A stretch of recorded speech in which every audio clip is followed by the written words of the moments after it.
it up, turn it down, gentlemen. Okay. And I use that term very loosely. Cymbal mounts on your bass drum. Mounting a ride cymbal or cymbal off of your bass drum. Crank it up, baby. Cranking it up. Is that Oh, what you rock?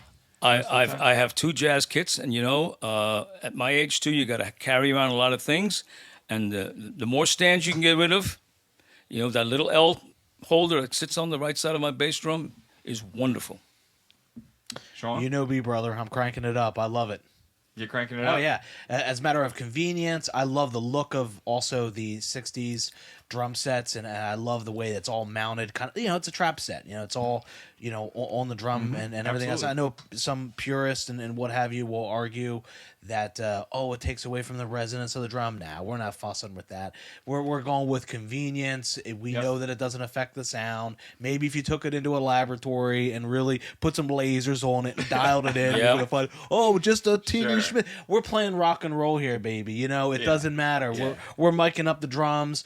I'm existing with a large Marshall amp next to me. No one in the crowd, no one in the audience, no one sitting at the dinner theater is going to say, you know what? You don't. You should really take that cymbal off the bass drum. It's hindering the bass drum sound. It doesn't happen. It doesn't happen, folks.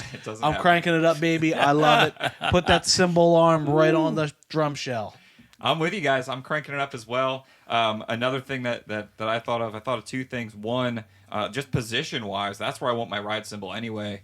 Traditionally playing a 4-piece kit most of the time out there, aka 1 rack tom. Whether that's mounted on the shell or not doesn't matter. Either way, I want my ride nice and close, nice and convenient, nice and comfortable. Yeah. And then the second thing I just thought of was our logo for the Pennsylvania Drum Show is a very minimalist drum set design that I throw in there. Mm-hmm. And I love the simplicity of simple lines. It's just a big circle with that straight vertical line and then the cymbal shape on top and then a tom floating there. I love the simplicity of that. It's part of the icon. You know immediately what it is.